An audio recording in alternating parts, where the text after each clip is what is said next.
Most gardens fail long before anything goes into the soil.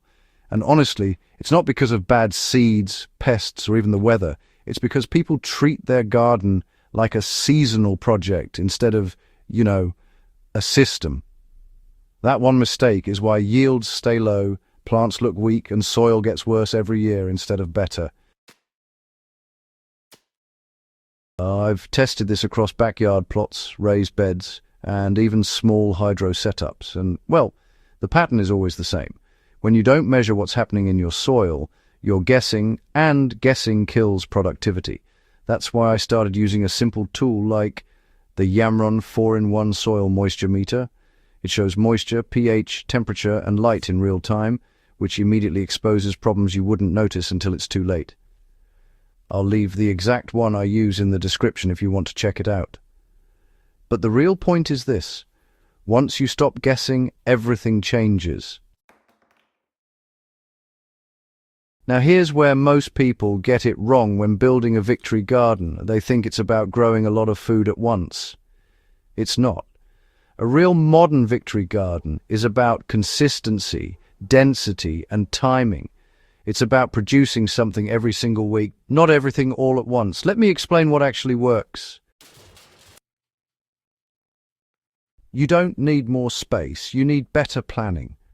I've seen people with half an acre struggle to feed themselves, and others with a 10 by 10 backyard produce more than a small farm.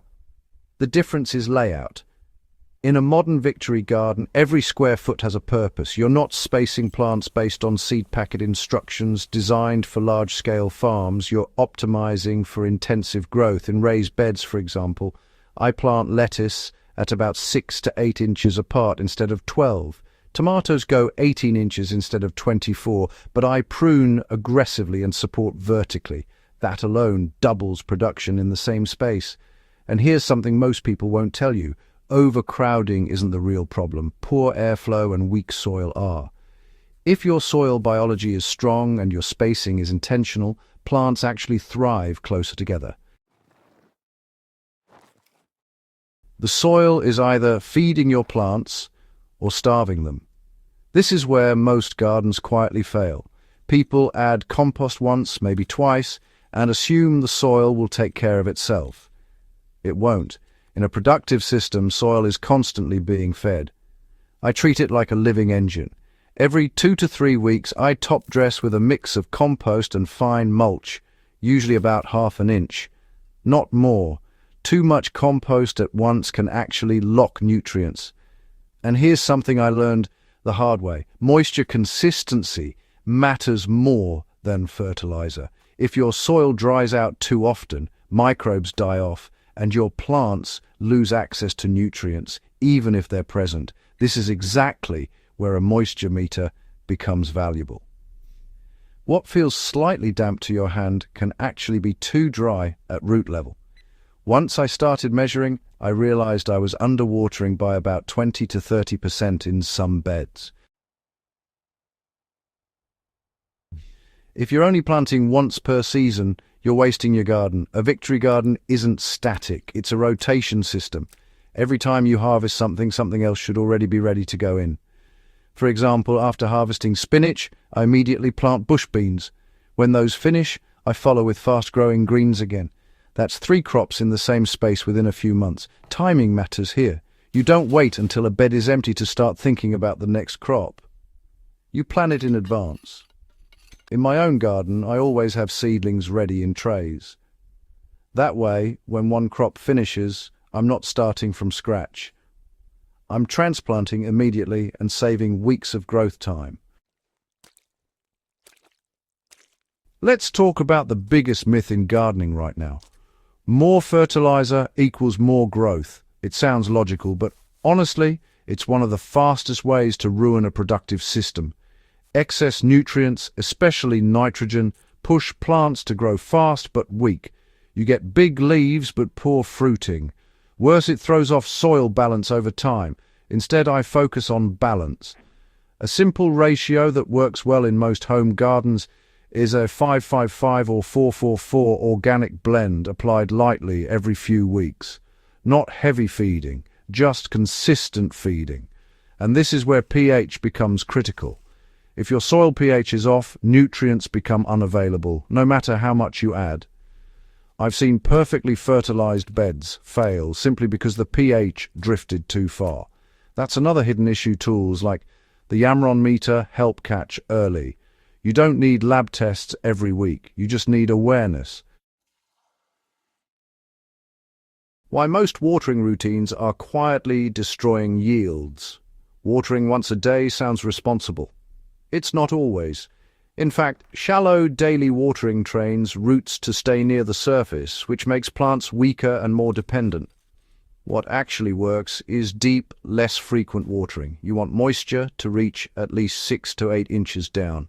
That encourages deep root systems, which means stronger plants and better drought resistance. In my beds, I water deeply about 2 to 3 times per week, depending on weather, but I always check before watering. Not the surface, the root zone. And here's something most people overlook. Soil temperature affects water absorption. Cold soil holds moisture differently than warm soil, which changes how often you need to water. A modern victory garden includes more than just soil. If you're serious about feeding your family year-round, you need to extend your growing window. That doesn't mean expensive greenhouses. Simple setups work. I use low tunnels with plastic or shade cloth depending on the season. In cooler months, they trap heat and protect crops. In hot conditions, shade cloth reduces stress and prevents bolting. Even a basic setup can extend your growing season by 4 to 8 weeks on both ends. And here's the interesting part. Some crops actually perform better in these controlled conditions than in open gardens. You should be growing calories, not just vegetables. This is where many productive gardens fall short. Leafy greens are great, but they won't sustain you. A real victory garden includes calorie-dense crops. Think potatoes, sweet potatoes, beans, squash. For example, a single 10 by 10 space dedicated to potatoes can produce 20 to 30 kilograms if managed well. That's real food security. I rotate these with lighter crops to maintain soil balance. Heavy feeders like potatoes are always followed by legumes to restore nitrogen. Pests aren't the real problem. Imbalances are. Most pest issues come from weak plants and poor soil conditions. Healthy plants naturally resist pests better. That's not theory. It's something I've observed consistently. When I see pest outbreaks, I don't just treat the insects, I look at what caused the weakness. Was the plant overwatered, underfed, stressed by heat? Fix the cause, and the problem usually reduces significantly. Here's the part most gardeners never figure out. A successful garden isn't about working harder. It's about removing friction. Everything should be easy to maintain. Paths should be accessible. Water sources should be close. Tools should be within reach. If something feels inconvenient, it won't get done consistently, and consistency is what drives results. This is what a real modern victory garden looks like. It's not perfect rows or aesthetic layouts. It's dense, active, constantly changing. There's always something being planted, something growing, and something being harvested. It's a system that feeds itself as much as it feeds you. At the end of the day, the difference between a struggling garden and a productive one comes down to understanding what's actually happening beneath the surface. Soil biology, moisture balance, plant timing, these aren't advanced concepts, but they're often ignored. Once you start paying attention to them, everything improves. Yields increase, plants get stronger, and your garden becomes reliable. If you want to build a garden that actually feeds your family year-round, focus on systems, not seasons. Subscribe if you want more practical, experience-based gardening strategies like this, and share this with someone who's serious about growing real food.